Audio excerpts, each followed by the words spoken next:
নমস্কার বন্ধুরা, শুভ সকাল। কেমন আছেন? আশা করি ভালোই আছেন। আমিও ভালো আছি। আজকে ছোটো নাতিকে আনতে যেতে হবে। ও ঘুমাচ্ছিল, ঘুম থেকে তুলে নিয়ে চলে আসা হয়েছে ওকে। এই যে এসে গেছে। এবারে এটা দেখছে, ওটা দেখছে।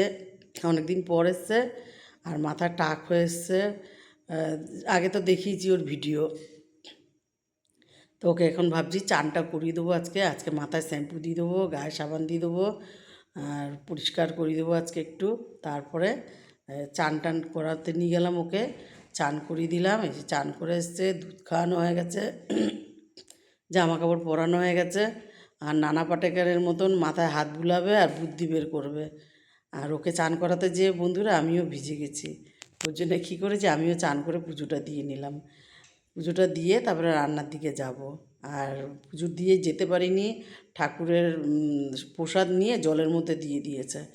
আর বন্ধুরা রান্না করে ফেলবো চিংড়ি মাছ। আজকে 2 পদের মাছ বানাবো। চিংড়ি মাছটাকে একটু ভেজে নেব।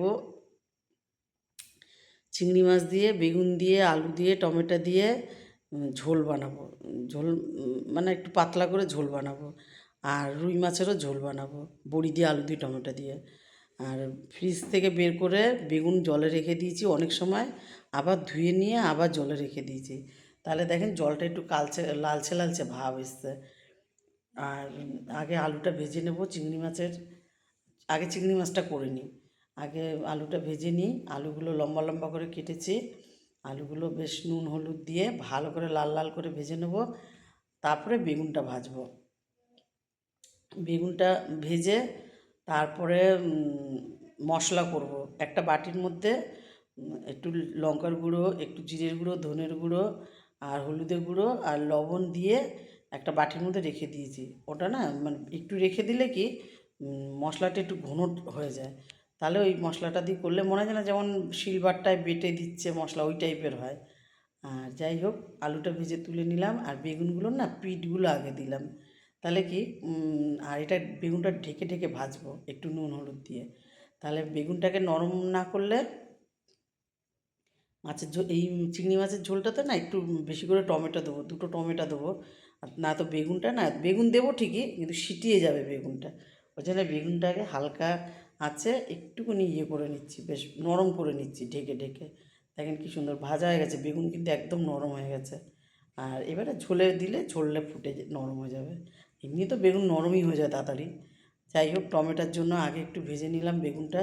অনেকে কাঁচাও দিয়ে দেয় বেগুনটা বা না ভেজে, ঝোল ফোটে যখন। কিন্তু আমি একটু ভেজে নিলাম। আর শুকনো লঙ্কা আর 5 ফোড়ন দিয়ে দিলাম, দিয়ে মশলাটা করে রেখেছি। এই মশলাটা দেব। একটু আঁচটা কমিয়ে নিলাম, না তো না ছিটে আসে বন্ধুরা। এক হাতে মোবাইল ধরি, মোবাইলেই না তো সেই ছিটে চলে আসবে। আর ওই দেখেন দিয়ে দিলাম, জল দিয়ে করে রেখেছিলাম এই মশলাটা। এর সাথে চিংড়ি মাছও দিয়ে দেবো, তাহলে চিংড়ি মাছটা একটু কষানো হয়ে যাবে। আর 4টে কাঁচা লঙ্কা দিয়ে দিলাম। তাহলে এবারে যেই একটু কষে এসছে, এবারে আলু দিয়ে দেবো আর বেগুনটা দিয়ে দেবো। আলু বেগুন দিয়ে আর একটু কষাবো। কষিয়ে তারপরে টমেটো কিন্তু বন্ধুরা দিইনি এর মধ্যে, দেখেছেন তো, টমেটোটা পরে দেবো। টমেটো যখন জল দেবো তখন দিয়ে দেবো টমেটো। তাহলে এই টেস্টটা আবার আলাদা। এমনি চিংড়ি মাছ যাতেই দিই না কেন সেই জিনিসটাই টেস্ট হয়। কিন্তু টমেটো আপনারা কষিয়ে দেবেন একরকম টেস্ট হবে। আবার এমনি দেবেন, মানে যখন হওয়ার টাইম হবে তখন দেবেন, তখন ওটার একটা আলাদা টেস্ট হবে। ওইটা আমরা যখন মাছের ঝাল বানাই তখন ওইভাবেও দিই। আর এটাও দিলাম এখানে, দেখেন টমেটোগুলো দিয়ে দিলাম। 2টো টমেটো আছে এখানে, দিয়ে দিলাম। আর একেবারে টেলটেলে ঝোল করব না, আবার একেবারে করব না। যাই হোক, মাখা মাখা করে রেখে দিলাম। আর বন্ধুরা খিদেও পেয়েছে জানেন, একটু চিংড়ি মাছের ঝোল দিয়ে কালকে রাত্রে ভাত আছে, ওই একটু খেয়ে নেব। আর ছেলের ভাত হয়ে গেছে, ছেলের ভাত না খিচুড়ি হয়ে গেছে। আর ছেলেকে এখন মাছ ভাজা দিই না, ছেলেকে মাছ ভেজে আমরা যে ঝোলটা করব ওর মধ্যে দিয়ে দেবো। আর ওই ঝোলটাতে মাছ ফুটে গেলে কি মাছটা নরম হয়ে যায়, তারপরে ভালো করে ধুয়ে তারপরে দিই। আর চিংড়ি মাছ দিয়ে একটুকুনি পান্তা ভাত খেয়ে নেবো। জল ঢেলে রেখেছি ভাত। আর মাছের ঝোলটাও হয়ে যাবে। আজ এটুকুই। ভালো লাগলে একটা লাইক করুন, কমেন্ট করুন, ইউটিউব চ্যানেলটাকে সাবস্ক্রাইব করুন, পেজটাকে ফলো করুন। ভালো থাকুন, সুস্থ থাকুন। শুভরাত্রি।